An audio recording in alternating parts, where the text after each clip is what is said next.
Welcome to the Life of Hair. My name's James Atkinson. Thank you for joining me in this week's episode.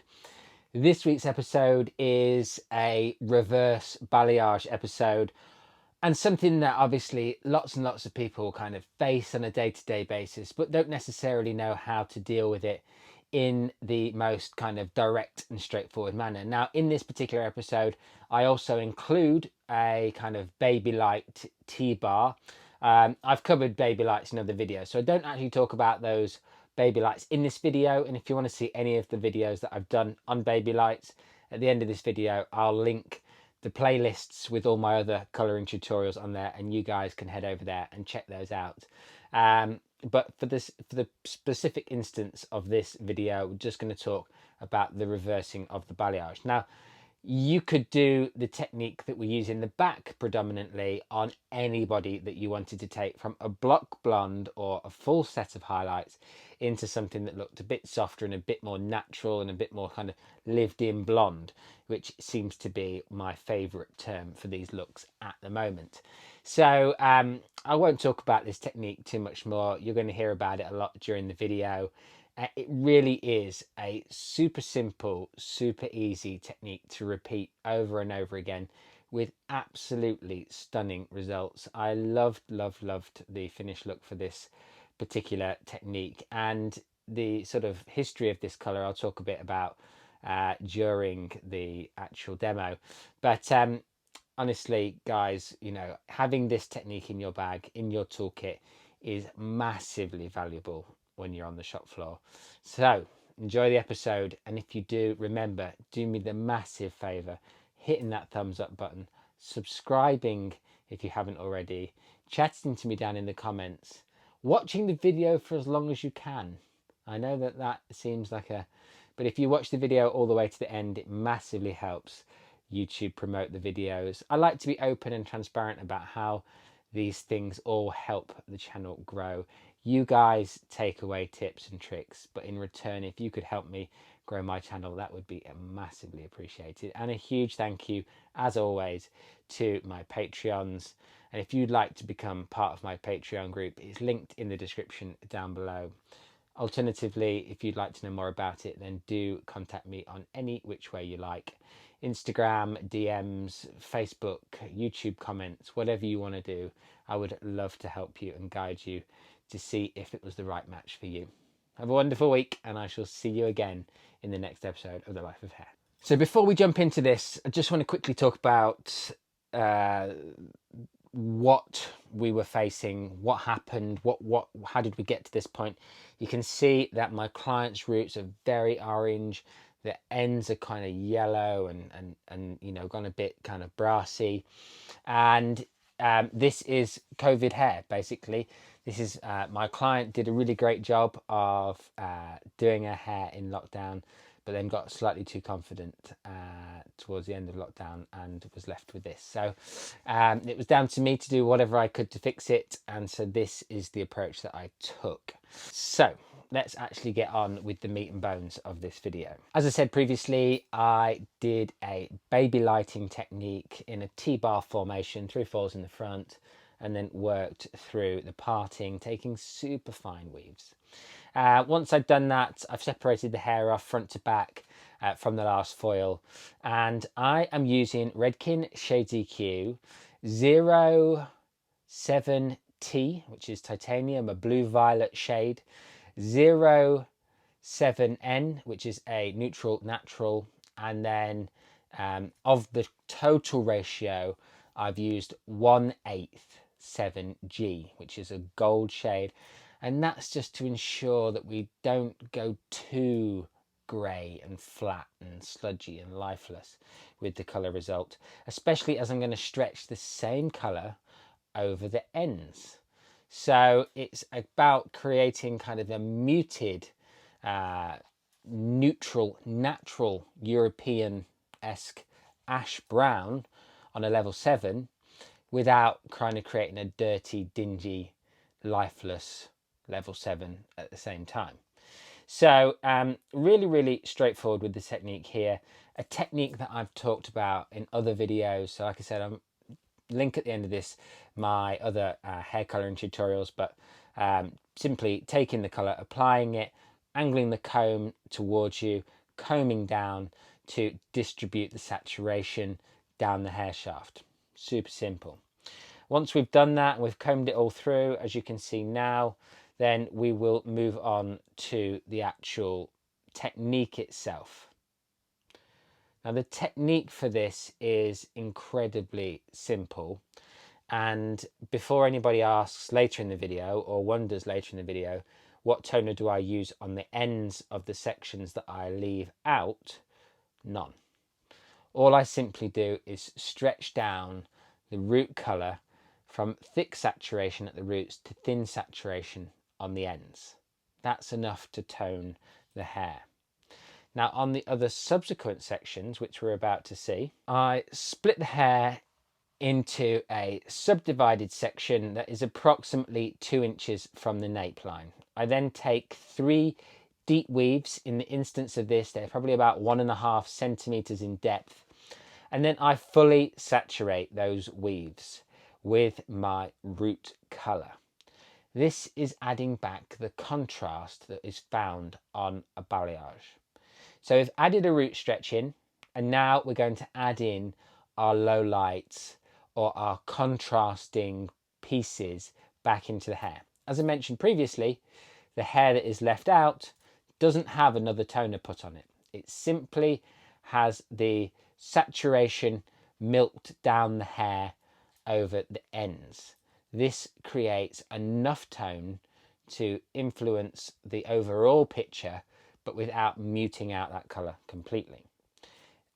On this side, you'll note I've done the 2 smaller sections in the centre. This is to avoid having too many points of contrast saturation points touching one another. If we did 3, 3 and 3 on the left side and then 3, 3, 3 on the right side, in the middle you'll get one gigantic one.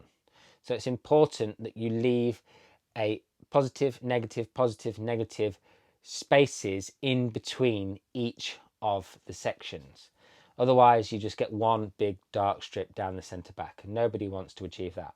I'm weaving my hair from right to left. On the end of the section you need to leave out a piece of hair.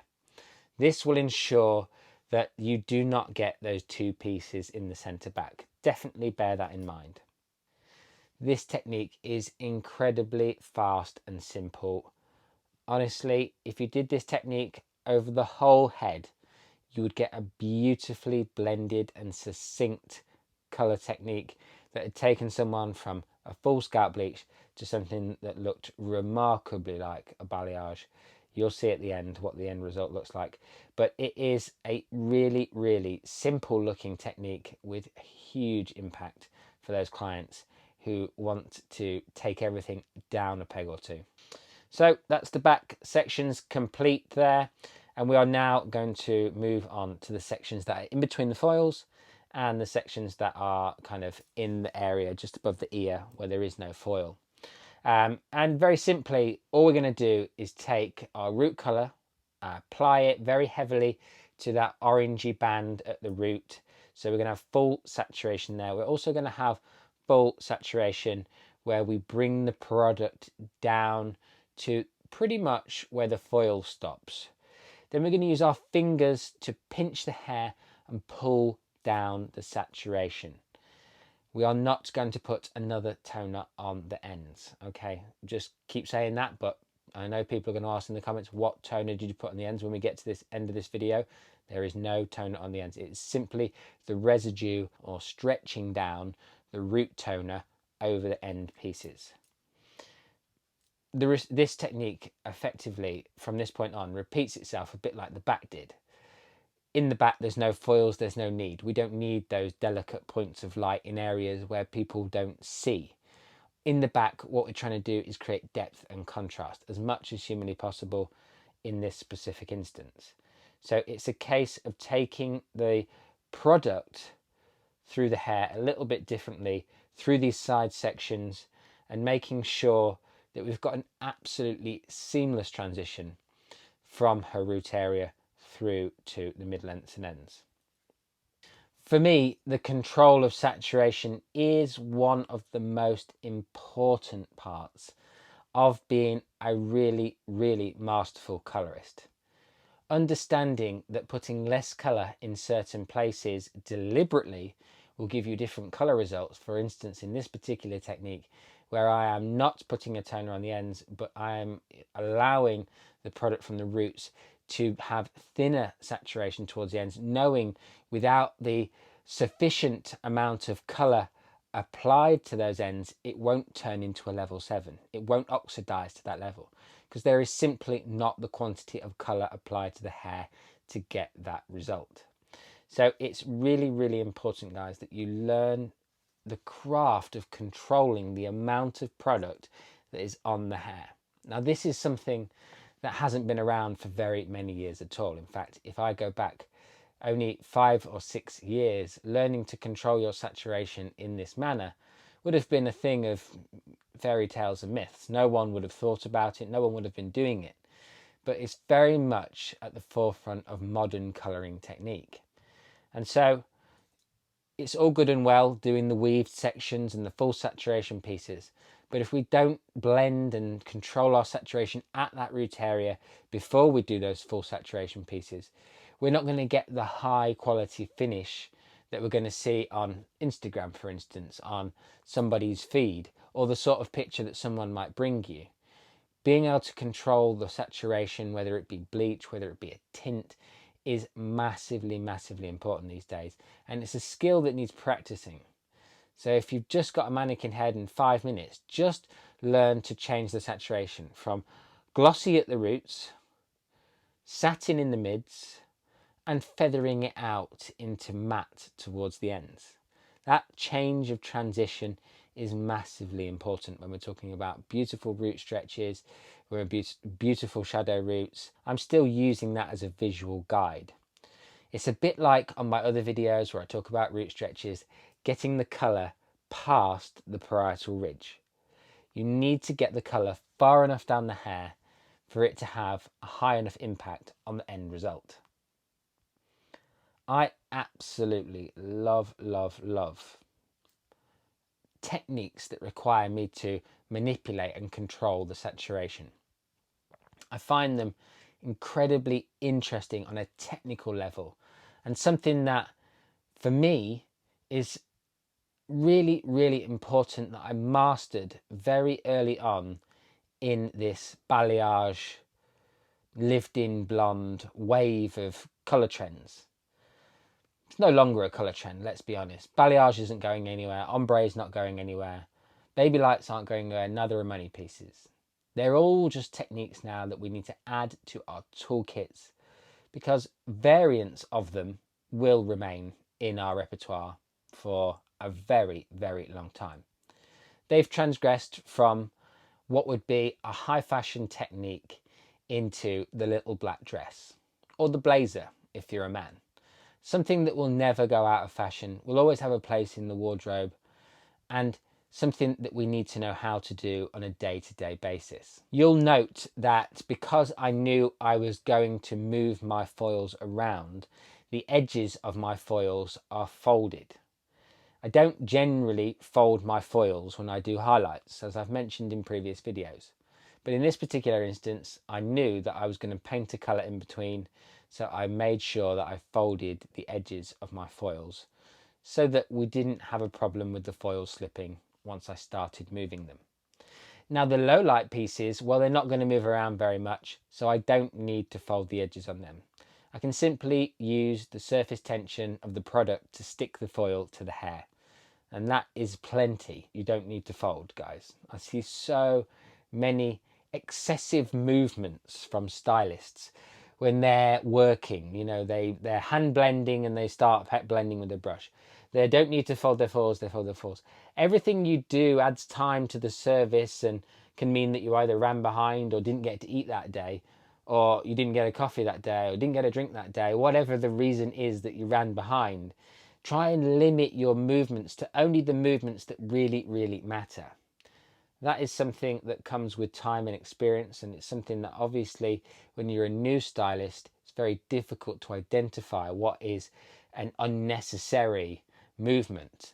But I was doing some training today, for instance, and there was several unnecessary movements on one of the stylists who I was working with.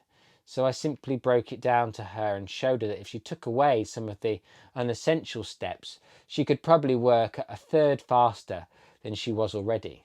And that was a massive aha moment in terms of how she operates in the salon. So look at your techniques and say to yourself, what elements of this technique am I doing that I could probably do without? And if you can take those away and not impact the result, well, you can do things as well faster. And that can only be a good thing. Pieces of hair that are in between the foils that you see on the screen now are thin enough. It is not necessary to weave and create depth and contrast, because they are the depth and contrast. Now, I'm not going to saturate these pieces all the way to the ends. The main reason for that is that I want the colour brighter around her face. I don't want the saturation to take over. I want a nice blonde pop around her face to keep her feeling blonde. Because here's a really important thing, guys.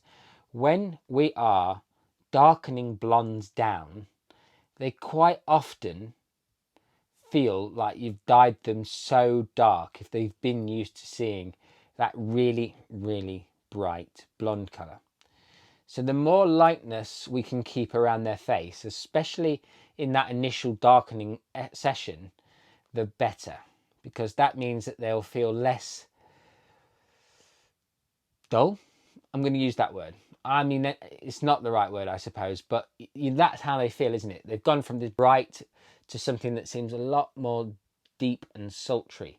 And that can have a really negative impact on how someone feels about the way that they look if they've been used to having their hair blonde for a long, long time.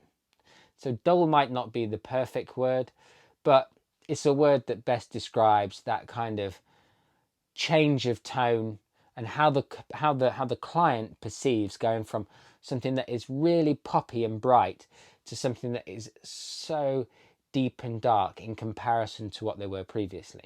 I have a saying about blondes. If a blonde comes to me and says, I want to dye my hair dark, I say to them, I'm not necessarily going to advise you do. I will if you really, really want me to. But blonde is the crack cocaine of hairdressing. Once you go blonde, it's very difficult to go back to any other colour. And I will stand by that statement till the day I stop painting hair, because the amount of times I've darkened a blonde and within months I'm turning them back blonde. And you guys at home, the hairdressers out there who are watching this now, will all identify with that.